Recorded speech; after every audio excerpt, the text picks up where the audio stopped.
Cookie Clicker is a game about clicking a cookie. It's simple at first, but gets increasingly complex. The late-game meta has elaborate strategies to maximize cookie production, to unlock all of the upgrades and achievements, and to uncover the deep lore of the Grandma Apocalypse, the Crumblord Dragon, and the mysteries of the cookie universe.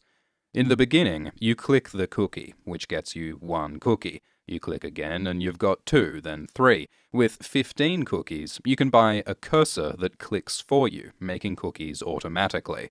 10 cursors make 1 cookie per second, or 1 CPS. So you make more cookies to buy more cursors to make more cookies, and then for 100 cookies, you buy your first grandma. This kindly old woman performs unpaid labor to grow your cookie business. Your cookies become popular in the neighborhood, then renowned all over town. Production accelerates exponentially. You buy cookie farms to grow cookies, mines to extract cookies from the earth, factories to produce cookies on an industrial scale. The cookie economy transforms the world around it. Chocolate pollutes the rivers. There's an obesity epidemic, but the world is too hooked on cookies to stop.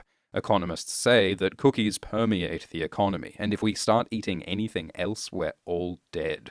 Cookie banks start using cookies as currency. At temples, thousands pray to the baker in the sky. There is no value, no ideology, and no meaning beyond cookies.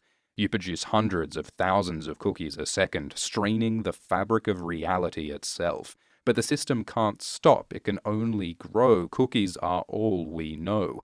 A local confused idiot says, "You've got to admit, all this cookie stuff is a bit ominous." So the late game involves a variety of strategies to min-max for optimal cookie production. But the cookies are not without cost.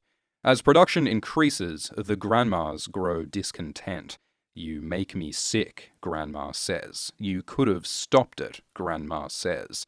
After the Bingo Center upgrade and the one-mind tech tree, the Grandma Apocalypse begins. The indentured labor force at the bottom of the pyramid rebels. A hive mind of mutant grandmas rise and transform the globe into an eldritch horrorscape of cookie-based monstrosity. Wrinkled flesh tendrils are visible from space. Writhing masses of dough engulf whole cities, spreading across the globe like an infectious virus. The only way to end the Grandma Apocalypse is with an Elder Covenant. You can sacrifice some economic gain to save everyone. But it can actually be more efficient to continue the disaster and send everyone back to work anyway, because the Grandma Apocalypse spawns Wrinklers. Wrinklers leech 5% of CPS, but when you pop them, they give back more cookies than they took. So you can increase economic production by risking the lives of the elderly. Disaster is actually an opportunity to exploit the vulnerable to make more wealth.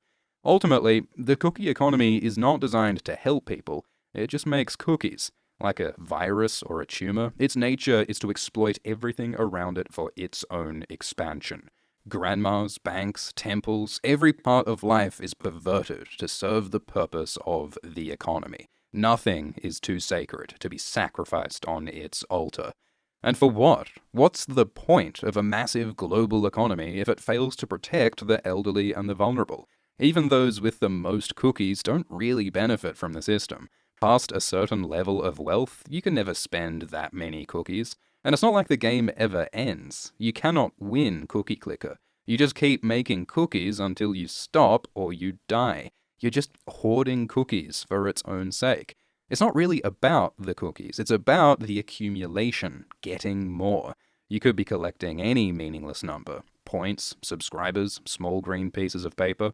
Past a certain point, you're just making a number go up. And it's not even a real number, because, look, behind the scenes, you can cheat. You can literally type in a number and print 2 trillion cookies out of thin air. Their value is imaginary. And yet the lives and health of our grandmas are being risked to increase this imaginary number. The problem is that a system designed to make cookies is not designed to make well-being or justice or happiness. Any system of endless growth, of singular purpose that warps the whole world around one goal can only grow until it self-destructs. And the only way we can escape such a game is to stop playing.